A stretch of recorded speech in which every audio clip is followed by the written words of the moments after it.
I have built this espresso machine over 3 years ago, and I think it's finally time to upgrade it with pressure profiling. But the best pressure profile machine I've ever seen doesn't exist anymore because of sewer rats. That machine solved pressure profiling better than anything I've seen, and it's the reason I'm upgrading this one. This is a magnetically coupled gear pump, and if I do this right, this machine will behave like a lever machine without the lever workout. But to understand that, you need to see what I'm trying to recreate and how those rats shut it all down. Pressure profiling gets hyped up a lot. I don't care about perfect graphs. If you're into that, that's great. But what actually matters is simple. Pre-infusion, ramp up, ramp down, and that's the whole thing. These changes are real. They affect how the coffee extracts, and yeah, you can taste it. This is the main section of the machine. You don't need a supercomputer. A good pressure gauge is all we need.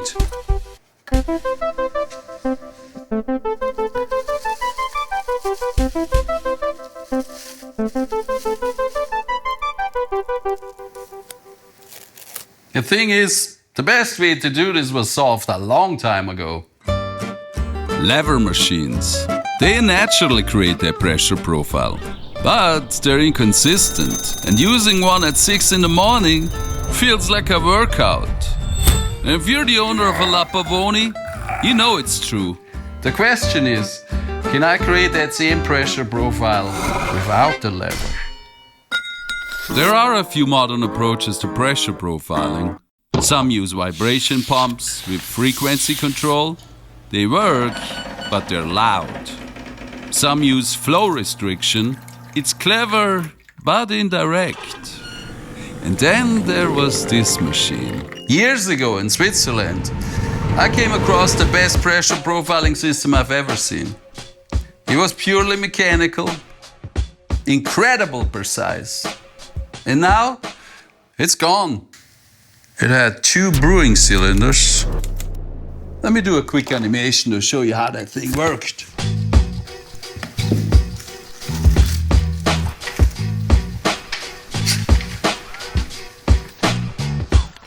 It had a hydraulic axis that could position down to a fraction of a millimeter. Temp according to setting. Back off for pre-infusion to let the coffee expand. Seal the brewing chamber. Then brew.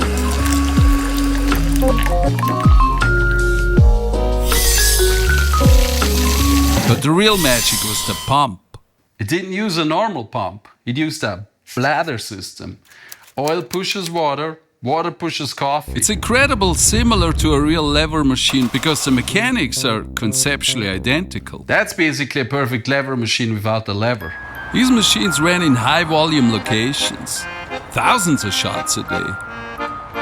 Some Swiss Autobahn rest areas served up to 3,000 coffees a day.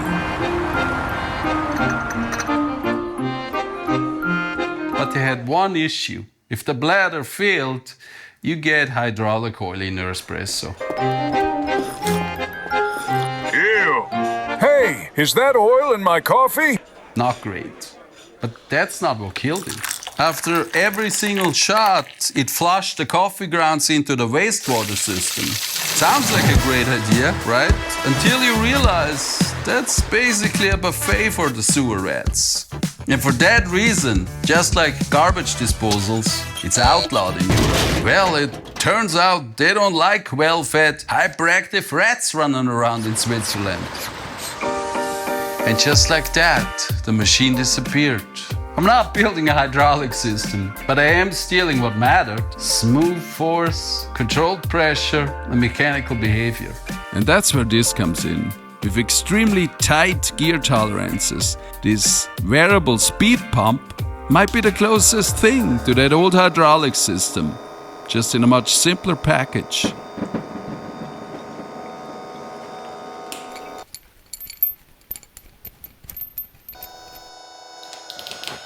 Uh-oh. It's a hole in the... It's a cat bite.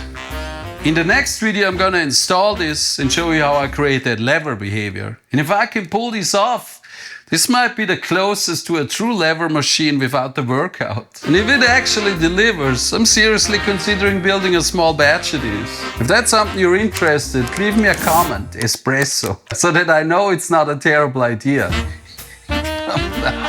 From nylon. No. Oh my god. What it look like? Sprayed out everywhere.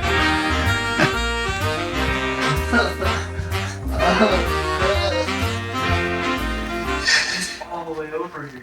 I hope you tune in for the next part.